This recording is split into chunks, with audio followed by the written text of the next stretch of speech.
Hoje vamos dar um passo além. No encontro passado eu disse que iríamos analisar juntos os elementos de um dos ícones bizantinos mais emblemáticos, o Pantocrator. Mas na verdade, deixa eu introduzir um conceito muito importante com você: tipologia.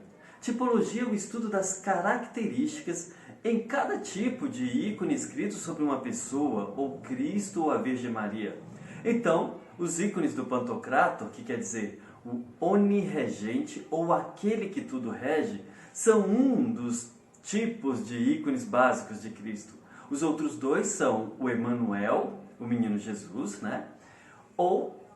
E o Mandilion, que é a face de Cristo impressa no tecido. O Cristo Pantocrator é um dos mais significativos da iconografia oriental e também o mais difundido, a ponto de se tornar quase o único tipo de Cristo que se encontra não só nas cúpulas e nas ábices das igrejas, mas também sobre selos, moedas, marfins, evangeliários e outros tantos objetos litúrgicos. Quer esteja presente em mosaico, em afresco, em ícones particulares grandes ou pequenos, o tipo transmite, ao menos do século VI em diante, a mesma e idêntica figura de Cristo, reconhecível mesmo quando faltam as inscrições que normalmente devem acompanhá-la, e isso até os nossos dias. Veja esse ícone, é um Pantocrator, escrito por minhas mãos, cujo modelo foi o Pantocrator do mosteiro de Batopedi, datado entre os séculos XIII e XIV. Diante de um ícone, somos atraídos pelo olhar. É o rosto que se comunica primeiramente com o espectador. Segundo as regras para a inscrição de um ícone do Pantocrator, ele é representado quase sempre ou em busto, mas também pode ser representado em meio busto ou de corpo inteiro. E é reconhecível pela auréola crucífera, essa cruzinha na auréola, pela mão direita que abençoa à maneira grega, ou seja, escrevendo seu nome através dos movimentos dos dedos, reafirmando ainda a sua união hipostática e ainda indicando a Santíssima Trindade. E pela mão esquerda, que nesse caso aqui, segura um rolo fechado, que é o próprio Evangelho. O rosto, pela tradição oriental, é aquele considerado impresso pelo próprio Cristo na toalha, enquanto ainda estava vivo. Os traços podem ser resumidos assim: rosto alongado, sobrancelha arqueada, olhos grandes e abertos voltados para o espectador, nariz longo e delicado, a barba bastante longa, terminado sempre em pontas arredondadas, bigode caído, cabelos ondulados que formam como uma cúpula sobre o alto da cabeça e são depois recolhidos à altura da orelha e depois descem até o ombro. As roupas que cobrem o corpo de Cristo são constituídas de duas principais peças, as mesmas usadas na Palestina no tempo de Cristo, que são a túnica, vestida diretamente sobre o corpo, e o manto. A mão direita, que desponta sobre o manto, geralmente está erguida, fazendo um gesto de bênção à maneira grega. A mão esquerda, aqui, segura um rolo, mas com maior frequência segura um livro, o dos Evangelhos, que contém a palavra do Verbo. Quando é representado com um livro, pode estar fechado ou aberto. Nesse último caso, ou seja, aberto, nele estão escritas citações escolhidas pelo próprio iconógrafo ou por quem encomendar. O corpo de Cristo se destaca no fundo dourado, chamado na iconografia grega de céu, para indicar que a pessoa representada se encontra agora na glória do céu. A auréola, desenhada com traços finos sobre o mesmo fundo dourado, é sinal da santidade do personagem.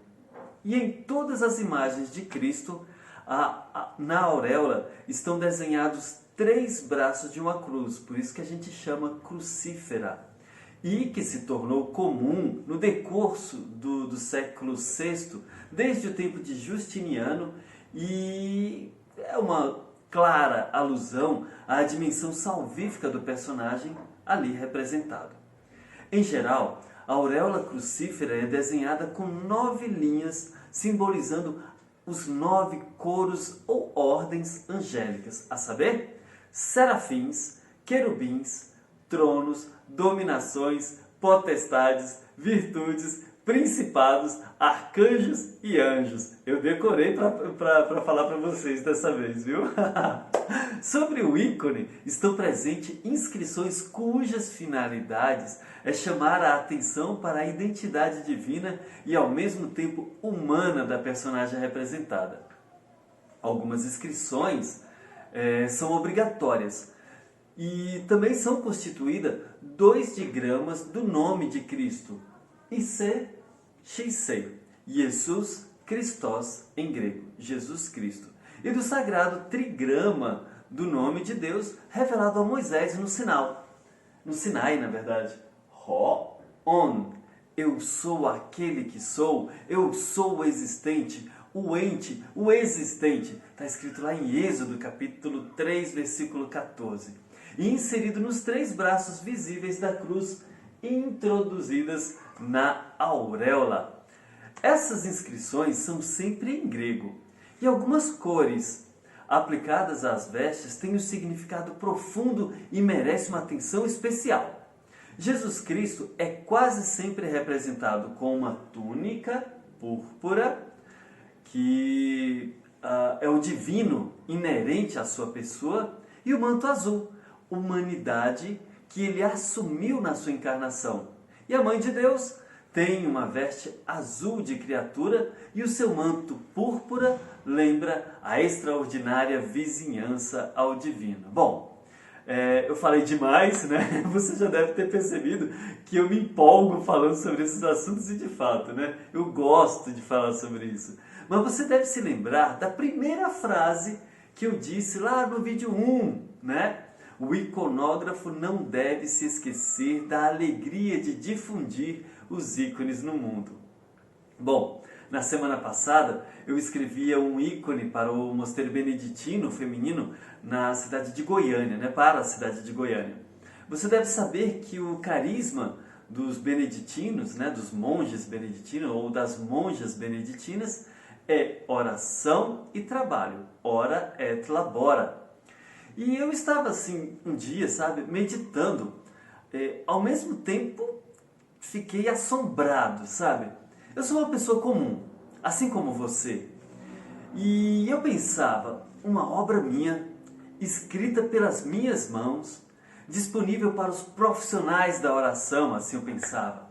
E eles vão olhar para a minha obra e rezar diante dela.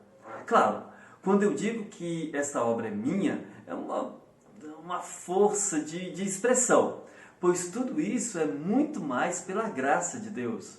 Eu entendo que essa é a minha vocação, eu entendo que esse é o meu lugar no mundo. Eu tinha que fazer a diferença no meu lugar no mundo, mesmo que eu seja um homem comum, pai de família e esposo. Essa é a forma que Deus me chamou para que eu imprimisse o meu chamado, assim como cada pessoa tem o seu chamado no mundo. No meu caso, usar o meu trabalho para que outras pessoas possam melhor rezar. Se aproximem do chamado de conhecer e amar a Deus, e também todas as pessoas são convidadas a isso. Isso para mim é grandioso, sabe, gente? Essa é a minha forma de ser sal e luz e deixar o meu rastro no mundo. No próximo vídeo, vamos concluir nossos estudos de introdução à iconografia bizantina. E eu vou explicar para vocês sobre as inscrições do nosso curso online. Então, gente, até lá!